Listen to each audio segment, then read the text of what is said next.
Dans un village où chaque regard compte, un homme frappe un enfant sans savoir qu'il est le fils du chef. Ce geste va bouleverser toute une communauté, réveiller des secrets enfouis et forcer à choisir entre colère et pardon. Découvrez le coup de trop, une histoire bouleversante de douleur, de justice et de rédemption. Abonnez-vous maintenant pour ne rien manquer de cette saga intense, où chaque chapitre vous plonge au cœur des émotions les plus profondes. Ensemble, vivons cette quête de paix et de vérité. Dans les terres rouges du Sud, là où le vent transporte les chants des anciens, se trouvait le paisible village de Mbanza. Ce village, encerclé par des baobabs centenaires et des champs de mil dorés, vivait au rythme des saisons et des traditions. Ici, chaque parole avait un poids, chaque regard portait une histoire. À Mbanza, le chef du village n'était pas seulement un dirigeant, il était un guide spirituel, un père pour tous. Chef Oko régnait avec sagesse depuis près de 20 ans. Sa voix grave rassurait, et ses décisions ne faisaient jamais l'objet de contestation. Il était craint, aimé, respecté. Mais ce que peu savaient, c'est que son seul fils, Komi, était tenu à l'écart des regards. Depuis sa naissance, Komi vivait à l'intérieur du palais royal, protégé comme un œuf précieux. Le chef, méfiant du monde extérieur, avait interdit qu'il joue avec les autres enfants. Il voulait lui éviter les dangers, les mauvaises influences, les jalousies. Komi recevait ses cours dans les jardins privés du palais, apprenant à lire les astres, à écouter les ancêtres et à diriger un peuple avec justesse. Mais Mbanza, malgré sa paix apparente, cachait ses failles. Il y avait ceux qui vivaient bien et ceux qui survivaient. Des familles entières n'avaient qu'un repas par jour, certains enfants mendiaient aux abords du marché. Et parmi les plus pauvres, vivait un homme à la réputation redoutée, Toman. Toman, la quarantaine rugueuse, portait dans ses yeux une colère ancienne. Il avait été abandonné jeune par son père, rejeté par sa mère, et ballotté de champ en chantier. Personne ne connaissait vraiment son histoire, mais tout le monde connaissait son tempérament, impulsif, brutal, toujours prêt à crier ou frapper pour un rien.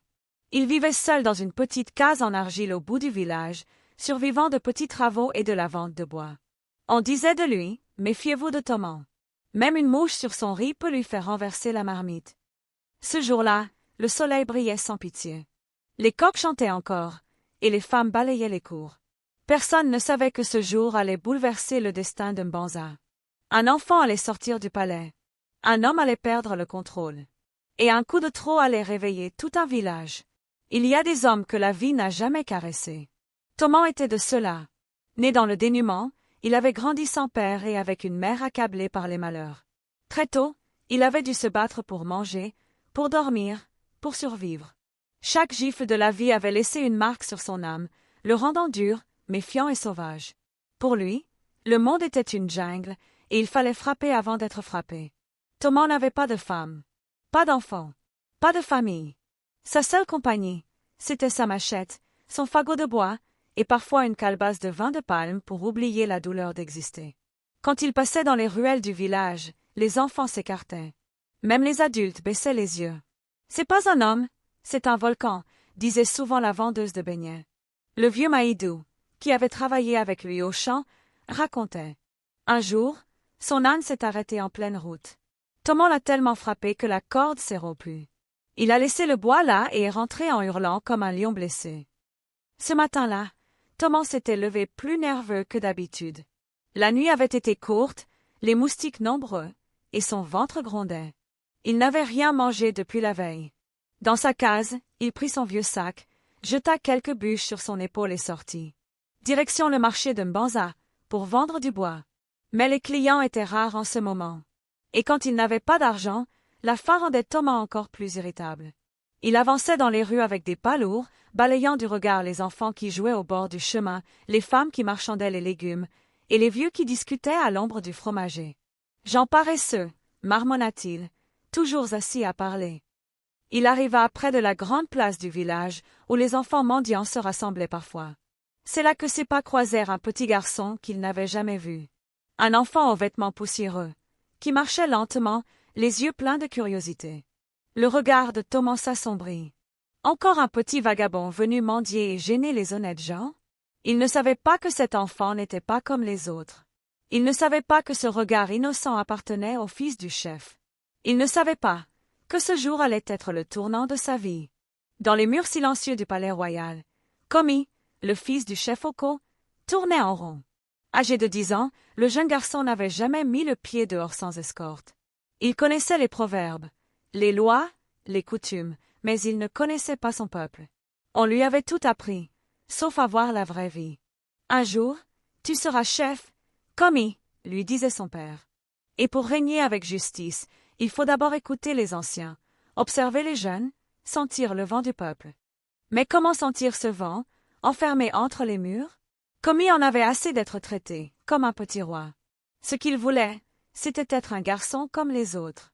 Il voulait jouer, courir, rire, tomber, se relever, vivre. Ce matin-là, il prit une décision risquée. Alors que les gardes changeaient de poste, il en profita pour sortir discrètement, vêtu d'un vieux boubou qu'il avait volé dans les affaires du jardinier. Il salit son visage avec de la poussière et descendit les sentiers interdits qui menaient au village. Son cœur battait vite. Il avait peur. Mais aussi, une curiosité brûlait en lui. Il longea les ruelles, regarda les vendeuses, salua un enfant, observa un forgeron taper le fer rouge, sourit à un vieil homme qui mâchait du cola. Pour la première fois de sa vie, il entendait le vrai rire des enfants, le vrai cri des femmes, le vrai bruit des casseroles. Il se sentait libre. Il se sentait vivant. Mais ce qu'il ne savait pas, c'est que certains regards n'étaient pas accueillants. Dans sa tenue sale, personne ne pouvait deviner qu'il était le fils du chef. Aux yeux du peuple, il était juste un petit mendiant de plus, comme tant d'autres. Il s'arrêta à un carrefour animé, observant un homme aux épaules larges porter un gros sac de bois. L'homme marchait vite, l'air irrité. Komi fit un pas pour traverser, et, sans le vouloir, heurta l'homme de l'épaule. Le sac de bois glissa. Le bois tomba. L'homme s'arrêta net. Komi leva les yeux. Et ce qu'il vit, c'était un visage noir de colère. Des yeux rouges. Des lèvres serrées.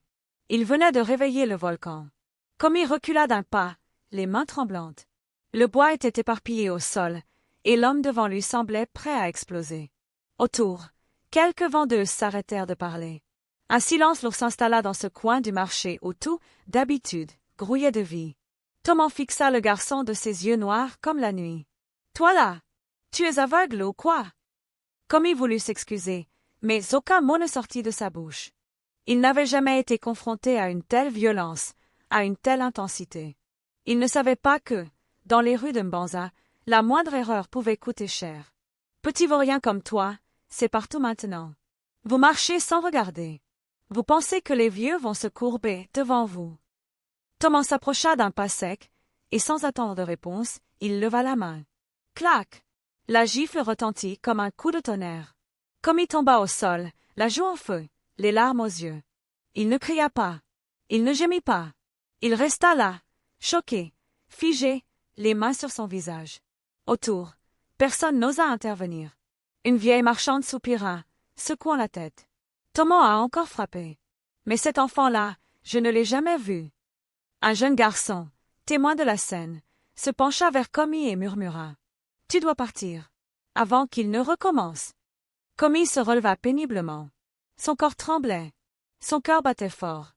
Il tourna les talons et se mit à courir, fuyant à travers les ruelles, les larmes coulant sur ses joues sales. Personne ne l'avait reconnu. Pas même Thomas, qui reprit son bois en marmonnant. « La prochaine fois, je cogne plus fort. » Et pourtant, ce petit garçon, ce petit que tous avaient pris pour un inconnu, était le sang du chef. L'unique héritier du trône.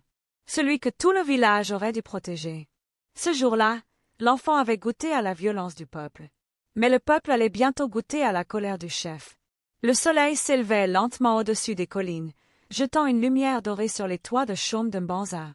Dans les ruelles étroites, les pas précipités de Komi résonnaient, essoufflés, rapides. Il ne savait plus où il allait. Tout ce qu'il voulait, c'était disparaître. Il longea la rivière, traversa le vieux pont de bois et entra par la petite porte arrière du palais, celle que seul le personnel connaissait. Il la referma derrière lui, essuya ses larmes du revers de la manche et s'assit, le dos contre le mur, tentant de reprendre son souffle. C'est là qu'un garde du palais le vit. « Et petit, qu'est-ce que tu fais là ?» cria-t-il en s'approchant. Mais lorsqu'il reconnut le visage de l'enfant, ses yeux s'écarquillèrent. « Prince Komi !» D'un bond, il s'agenouilla, pris de panique. « Que s'est-il passé? Qui vous a fait ça ?» Komi ne répondit pas.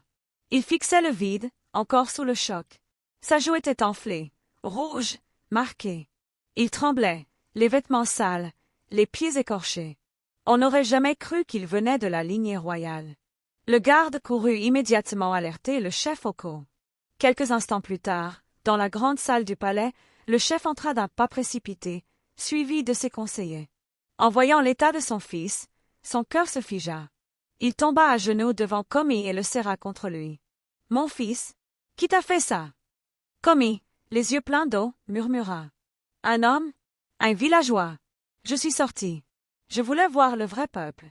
Mais, il m'a frappé, sans raison. » Le chef ne parla pas tout de suite. Il prit une longue aspiration, puis se releva lentement. Son regard était sombre. Sa voix, grave. « Trouvez-le. Trouvez l'homme qui a levé la main sur mon sang. Qu'il soit riche ou pauvre, connu ou inconnu. Il goûtera à ma justice. » Un frisson traversa les murs du palais. Ce jour-là, un chef brisé par la colère lança la plus grande enquête que Mbanza ait connue depuis des années. Et dans les ruelles du village, l'écho de cette nouvelle se propagea comme une traînée de poudre. Mais Toman, lui, ne savait rien encore. Il venait de rentrer chez lui, fatigué, pensant avoir simplement corrigé un vagabond. Il s'allongea sur sa natte, ignorant que sa vie venait de basculer. Le ciel de Mbanza s'était couvert de nuages lourds, comme s'il pressentait lui aussi le drame à venir. Dans les maisons, les gens parlaient à voix basse. Les nouvelles voyageaient plus vite que le vent, le fils du chef a été frappé, par un inconnu. Au marché, la vendeuse de beignets chuchota à une cliente. Il paraît qu'il était en haillons. On l'a pris pour un enfant de la rue. Et il s'est fait frapper? Qui ose toucher un enfant sans même demander son nom? Dans ce village? Tu oublies Toman. C'est sûrement lui. Pendant ce temps, Toman, chez lui, rongeait un morceau de manioc sec. Il se parlait à lui-même. Ces enfants-là, aucun respect. Il fallait bien leur apprendre. Il croyait que l'histoire s'arrêterait là. Il croyait que le garçon oublierait. Il croyait que personne n'avait vu. Mais il ignorait qu'une vieille femme, assise à l'ombre du manguier, avait tout observé. Et elle n'était pas restée silencieuse. Au palais, le chef Oko écoutait les rapports des messagers. Plusieurs enfants avaient été interrogés. Tous parlaient d'un homme fort, au regard méchant, avec un sac de bois sur l'épaule. Il criait fort. Il a frappé le garçon avant même qu'il dise un mot, affirma un garçon. Le chef serra les poings. Un conseiller s'avança et dit « Majesté, une vieille du nom de Nandjou affirme avoir vu le visage de l'agresseur. Elle le connaît. » Le chef ordonna qu'on l'amène immédiatement. Quand la vieille arriva, appuyée sur sa canne, elle s'inclina doucement. « Chef Oko, je suis vieille, mais mes yeux voient encore. C'est bien Toman qui a frappé l'enfant. » Un silence tomba sur la salle. Le nom claqua dans l'air comme une machette sur le bois. « Toman !» murmura le chef. « Cet homme. Je me souviens de lui. Colérique. Solitaire. Il a osé lever la main sur mon fils. » Il se leva, le regard dur. « Allez le chercher. Vif ou endormi. Il doit répondre de ses actes. » Ainsi, les tambours du palais résonnèrent dans tout le village. Le messager royal, drapé de blanc, descendit dans les rues, proclamant, par ordre du chef Oko, que l'homme nommé Toman se présente devant le conseil avant le coucher du soleil. S'il ne vient pas, il sera saisi de force. Toman, qui était en train de somnoler dans sa case, entendit l'appel au loin. Il se redressa, méfiant. Son cœur se mit à battre plus vite. Le chef me cherche? Pourquoi? Il ne savait pas encore que son geste, simple pour lui, avait réveillé la fureur du trône. Il ne savait pas que le coup qu'il avait donné était un coup de trop. La voix du messager royal s'était tue depuis longtemps, mais dans chaque coin de Mbanza, elle résonnait encore. Les enfants ne jouaient plus. Les femmes parlaient à voix basse. Les vieux, silencieux, regardaient vers la case de Toman, comme on regarde une tombe fraîchement creusée. Chez lui, Toman tournait en rond comme un animal traqué. Il avait refermé sa porte en bois, cloué l'entrée et soufflait fort. Son cœur battait contre sa poitrine comme un tambour de guerre. Pourquoi moi? Qu'est-ce que j'ai fait? Ce n'était qu'un enfant. Il revoyait la scène dans sa tête. Le petit garçon. La bousculade. Le bois tombé. La gifle. Puis la fuite. Tout s'était passé si vite. Mais maintenant que tout le village murmurait son nom, il comprenait. Cet enfant n'était pas n'importe qui. Il regarda par la petite ouverture de sa case. Au loin, il aperçut 2 soldats royaux, vêtus de pagnes rouges, s'approcher de chez lui, l'air grave. Il se recula, chercha sa machette, puis la reposa. Fuir? Oh! Le chef a des yeux partout. Il se laissa tomber sur sa natte, les mains sur la tête. Pendant ce temps, au palais, Commis dormait enfin. Sa joue encore marquée reposait sur un oreiller de coton. Le chef Oko restait à son chevet, silencieux. Il n'avait pas fermé l'œil depuis l'incident. La colère bouillonnait en lui, mais une tristesse plus profonde l'envahissait. « J'ai protégé mon fils de tout, sauf de mon propre peuple, » murmura-t-il. Les tambours s'étaient tus, les messagers étaient rentrés. Mais le village, lui, ne respirait plus. C'était le calme d'avant la tempête. Un silence lourd, épais, comme si les arbres même retenaient leur souffle. Dans les ruelles, certains murmuraient. « Toman Vanier. Il ne viendra pas. Il est trop fier. Le chef va le faire fouetter. Au pire. » Mais personne n'osait bouger. Et dans sa case, Toman se leva, regarda le ciel et dit, d'un ton sec. « Si je dois mourir, que ce soit debout. » Il enfila son vieux boubou, attacha sa ceinture de corde, et sortit. Le silence du village s'effaça à son passage. Les femmes se reculèrent. Les enfants se cachèrent. Les hommes le fixèrent, étonnés. Toman avançait, le regard droit, vers le palais, vers le jugement.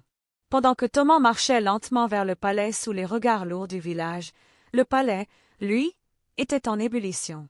Commis, après une nuit agitée, s'était réveillé en sueur. La marque rouge sur sa joue avait légèrement enflé, mais ce n'était pas la douleur qui le dérangeait, c'était le poids de ce qui l'avait déclenché. Il était assis au bord de son lit, les yeux vides, les mains croisées sur ses genoux. Une servante entra discrètement avec une tisane. « Mon prince, vous devez boire quelque chose. » Mais Commis secoua la tête. « Pourquoi ai-je voulu sortir? Pourquoi n'ai-je pas dit qui j'étais? » Il se parlait à lui-même, rongé par la culpabilité. Il pensait à l'homme qui l'avait frappé. Il revoyait ses yeux durs, son visage fermé. Il revoyait surtout sa pauvreté, ses vêtements usés, ses mains calleuses. Il n'y avait pas vu un monstre. Il y avait vu un homme blessé. Peut-être que j'ai mérité ce coup. Peut-être que ce n'était qu'un malentendu. Mais maintenant, le village entier parlait de punition, de honte, de vengeance. Et Commis, dans son cœur d'enfant, ne voulait pas être la raison de la souffrance de quelqu'un d'autre. Alors, sans prévenir personne, il enfila discrètement un pagne simple, glissa par une porte de service, et sortit. Le fils du chef venait de disparaître une seconde fois. Dans la cour du palais, le chef Oko attendait. Debout, froid, imposant. Les soldats étaient en rang. Les anciens du conseil aussi. On avait préparé une chaise de jugement sous le grand fromager. Et soudain, la voix d'un garde cria. « Le prince, il n'est plus dans sa chambre. » Un autre ajouta. « On ne le retrouve nulle part dans le palais. » Un murmure de panique se répandit dans l'enceinte royale. Encore une fois, gronda le chef. Il ferma les yeux un instant, puis frappa le sol de son bâton royal. « Qu'on le retrouve immédiatement. Fouillez chaque ruelle, chaque case, chaque arbre du village. Mon fils ne doit pas disparaître une seconde fois. » Pendant ce temps, dans les rues silencieuses, Toman approchait lentement du palais, inconscient que l'enfant qui l'avait frappé venait de s'évaporer à nouveau. Et Tumbanza se retrouva suspendu entre 2 absences, l'enfant disparu, et l'homme qu'on allait juger. Le soleil était haut dans le ciel de Mbanza, mais l'air était lourd. Trop lourd. Les tambours du palais s'étaient tus, les soldats couraient dans toutes les directions, et le peuple retenait son souffle. Dans la cour du trône, chef Oko était resté immobile. Il fixait le vide, son bâton royal entre les mains, les mâchoires serrées. Les cris des soldats à la recherche de Commis n'étaient plus qu'un bruit de fond. Son cœur était ailleurs. C'était la 2e fois que son fils disparaissait. Mais cette fois, il y avait une différence, le peuple entier le savait. Et devant lui, les anciens s'agitaient. « Majesté, il ne faut pas montrer de faiblesse. Si le peuple apprend que même votre fils peut disparaître 2 fois, c'est la fin de l'autorité. » Mais le chef n'écoutait pas. Dans sa tête, des images tournaient, le visage tuméfié de Commis, son regard triste, ces derniers mots, « Je voulais voir le vrai peuple. » Alors soudain, chef Oko leva les bras au ciel et poussa un cri long, puissant, déchirant. Un cri que tout le village entendit. Un cri de père. Un cri de chef. Un cri d'homme brisé. Puis sa voix se fit tonnerre. Assez. Assez de secrets. Assez de silence. Celui qui a osé lever la main sur mon fils sera puni. Mais celui qui me cache mon fils une seconde fois goûtera à la colère du trône. Il se tourna vers les anciens. Préparez le grand tambour des ancêtres. Faites venir les griots. Faites ouvrir les archives royales. Si mon fils a disparu, c'est que quelqu'un l'aide. Et si Toman est bien le coupable, il répondra de ses actes devant tout le peuple, que mon fils soit là ou pas. Dans les ruelles, les soldats fouillaient chaque recoin. Ils interrogeaient les enfants, les vendeuses, les bergers. Ils montraient un dessin du petit commis, demandant « Avez-vous vu cet enfant? Il est perdu. Il est précieux. Il est le fils du roi. » Mais personne ne l'avait vu. Commis s'était fondu dans le décor comme un oiseau silencieux. Et pendant ce temps, Toman arriva enfin aux portes du palais. Il leva les yeux vers les hauts murs, puis vers les gardes qui lui barrèrent le chemin. « Je viens, pour me présenter. On m'a appelé. Je suis Toman. » Les gardes se regardèrent, surpris. « Tu viens de ton plein gré? » Toman hocha la tête. « Je ne suis pas un lâche. Si j'ai fauté, je viens l'entendre en face. » Ils le firent entrer. La cour royale allait enfin voir l'homme qui avait frappé le sang du trône. Mais le fils du trône, lui, restait introuvable. À mesure que les nouvelles de l'agression du fils du chef se répandaient, le village de Mbanza devenait un chaudron bouillonnant de rumeurs et de spéculations. Partout, on parlait à voix basse, dans les marchés, les cours des maisons, sous les arbres sacrés. « Tu sais qui c'est? Un homme nommé Toman. Un vrai diable sur terre. Mais pourquoi frapper un enfant? Un enfant? Quel monstre peut faire ça? Ce n'est pas un monstre. C'est un homme en colère, un homme affamé. Je l'ai vu une fois, Toman. Il n'a peur de personne, même pas du chef. Si le chef le laisse partir, que va-t-on devenir? Peut-être que c'est un signe. Que le village va changer. » Les vieilles femmes, assises en cercle, secouaient la tête en parlant de présages et d'esprits. Les jeunes hommes murmuraient des mots de défi, certains prêts à défendre l'honneur du chef par la force. Dans un coin, un groupe de mères pleurait en pensant au petit commis. Comment un enfant pouvait-il être si vulnérable? Et pourquoi la justice tardait-elle à venir? Pendant ce temps, Toman était conduit devant le conseil du village, où les anciens m'attendaient en silence. Leur regard était dur, mais chargé de sagesse. On ne jugeait pas seulement un homme, mais la paix du village. Le chef Oko, toujours sans nouvelles de son fils, tenait son bâton plus fermement que jamais. « Il faut que la vérité éclate, » dit-il, la voix basse. « Que la justice soit faite, » ajouta une voix dans l'ombre. Le village attendait, le cœur serré. Et dans ce silence pesant, le destin de Toman et de Commis allait se jouer, au-delà des rancunes et des douleurs. Le jour se levait sur Mbanza, illuminant d'une lumière crue la place du village où se tenait le conseil. Autour d'une grande table en bois, les anciens, le chef Oko, les messagers et quelques soldats se réunissaient pour démarrer l'enquête officielle. Le chef ouvrit la séance d'une voix forte. « Il est temps de découvrir la vérité. Nous devons savoir ce qui est arrivé à mon fils et qui est responsable de ce coup qui a blessé notre sang royal. » Les anciens proposèrent de commencer par interroger les témoins, en particulier ceux qui étaient proches du marché le jour de l'incident. Une messagère, fine et vive, se leva. « J'ai parlé avec plusieurs enfants et commerçants. Certains ont vu un homme portant un sac de bois, au regard dur. Il était seul et semblait très en colère. Un vieux forgeron hocha la tête. Cet homme, je l'ai vu aussi. Il a crié après un enfant. Mais personne n'a osé s'interposer. » Le chef fit un signe à un garde, qui sortit une petite tablette où était dessinée la silhouette d'un homme costaud, portant un sac. « Reconnaissez-vous cet homme? » demanda le chef. Un vieil homme, à la barbe blanche et au regard perçant, s'avança. « C'est Toman, celui qui vend du bois au marché. Il n'est pas aimé, à cause de son caractère. » Un murmure parcourut la salle. Le chef continua. « Qu'il soit fort ou faible, qu'il soit pauvre ou riche, personne n'a le droit de frapper un enfant. Surtout pas le fils du chef. » Puis il ordonna. « Envoyez des messagers dans tout le village. Qu'on rassemble les témoins. Qu'on interroge les proches de Toman. Qu'on le retrouve rapidement. » Le conseil s'étira jusqu'au soir, mais aucune autre piste ne fut trouvée. Commis, lui, restait toujours introuvable. Dans sa petite cachette, l'enfant se demandait s'il avait fait le bon choix. Il pensait à Toman, à ce visage en colère et à son propre visage marqué. Il se savait à la croisée des chemins, entre la douleur et le pardon. Alors que l'enquête battait son plein, une vieille femme du village, connue sous le nom de Nanju, observait tout depuis l'ombre de son manguier préféré. Elle était une des rares à ne pas parler beaucoup, mais son regard, lui, ne manquait jamais rien. Nanju avait vu Thomas ce jour-là. Elle avait vu la colère dans ses yeux, la gifle donnée sans pitié, et la fuite du garçon au visage marqué. Mais ce qu'elle avait aussi vu, c'était une vérité plus profonde. Un homme brisé, poussé par la faim et la rancune, un enfant innocent pris au piège. Pendant plusieurs jours, Nanju resta silencieuse, réfléchissant. Elle savait que parler pourrait changer le destin de beaucoup. Mais elle savait aussi que son témoignage pourrait sauver un homme de la colère du chef, ou le condamner à jamais. Un matin, alors que le soleil se levait à peine, elle prit son bâton et se dirigea vers le palais. En entrant dans la grande salle, elle s'inclina profondément devant le chef Oko. « Chef, je viens vous parler, » dit-elle d'une voix calme et ferme. Le chef la regarda, intrigué. « Parle, Nanju. Nous avons besoin de toute la vérité. » Elle raconta alors ce qu'elle avait vu, sans détour ni colère.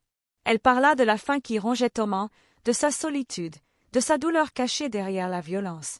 Ce n'est pas un homme mauvais, chef. C'est un homme blessé. Mais il doit répondre de ses actes, oui. Le chef réfléchit longuement, son regard s'adoucissant un instant. Merci, Nanju. Ta parole est précieuse. Cette confession ouvrait une nouvelle voie pour l'enquête. La justice ne serait plus seulement punition, mais aussi compréhension. Dans le village, certains apprirent que Nanju avait parlé. Le vent semblait changer. Le soleil déclinait doucement quand Thomas fut conduit au palais, escorté par 2 soldats au regard sévère. La cour royale était remplie de villageois curieux. Certains murmuraient, d'autres le regardaient avec mépris ou pitié. Au centre, sous le grand fromager sacré, le chef Oko se tenait droit, son visage grave et implacable. À ses côtés, les anciens et les membres du conseil l'attendaient, prêts à entendre la vérité. Thomas, malgré son cœur qui battait la chamade, marcha d'un pas ferme. Il n'était plus l'homme qui errait dans les rues, mais un accusé qui allait répondre devant son peuple. Le chef s'avança et parla d'une voix forte. « Thomas, tu as levé la main sur le fils de ce village. Sur mon sang. Pourquoi ?» Thomas baissa les yeux un instant, puis répondit avec honnêteté. « Chef, je ne savais pas que cet enfant était ton fils. Pour moi, c'était un vagabond, un trouble-fête. J'étais affamé, fatigué, et j'ai perdu patience. Je regrette, mais je ne voulais pas faire de mal. » Un murmure parcourut l'assemblée. Certains hochaient la tête, d'autres gardaient le silence. Le chef fixa Thomas intensément. « Ta colère t'a aveuglé. Mais la colère du chef n'est pas une flamme facile à éteindre. » Un ancien, prenant la parole, ajouta. « Il faut que justice soit faite, mais aussi que le village comprenne. La paix ne vient pas seulement des punitions, mais du pardon. » Le chef réfléchit un moment, puis déclara. « Thomas, tu devras réparer ce que tu as brisé. Non par la force, mais par le service. Tu vas veiller sur Komi, où qu'il soit. Tu seras son protecteur, jusqu'à ce qu'il pardonne. » Thomas sentit une lourde responsabilité tomber sur ses épaules. Mais il comprit que c'était sa chance de se racheter. Alors que la foule murmurait, un messager arriva en courant, apportant une nouvelle inattendue, le fils du chef avait de nouveau disparu. Le silence retomba, lourd et pesant. La grande place du village était bondée ce jour-là. Le soleil tapait fort, mais personne ne bougeait. Tous les habitants de Mbanza s'étaient rassemblés pour assister au jugement de Thomas, l'homme accusé d'avoir frappé le fils du chef. Au centre, sous un grand manguier, se dressait le conseil des anciens.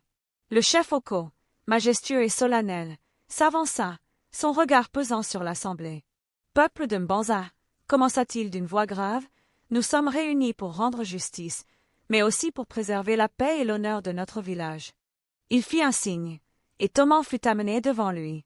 L'homme paraissait fatigué, mais déterminé. Il tenait la tête haute. Le chef poursuivit. « Thomas, tu as frappé Komi, mon fils, sans savoir qui il était. Ce geste a blessé non seulement un enfant, mais tout un village. » Thomas baissa les yeux, sentant le poids de la responsabilité. Mais la colère, la faim, la douleur ne justifient pas la violence. Le chef fit une pause, puis déclara. « Je te condamne à servir Komi, non pas comme un esclave, mais comme un gardien. Tu l'accompagneras, tu le protégeras, et tu apprendras à comprendre la vie qui est la sienne. Un murmure parcourut la foule. Certains étaient surpris, d'autres approuvaient silencieusement. Et si Komi pardonne, conclut le chef, alors ton âme sera lavée de cette faute. Puis, dans un souffle, il ajouta. Mais si Komi reste introuvable, si le mystère de sa disparition persiste, alors le jugement devra être revu. Le vent souffla doucement, emportant les paroles du chef dans tout le village. Thomas sentit une étrange paix l'envahir. Ce n'était pas une libération, mais une chance.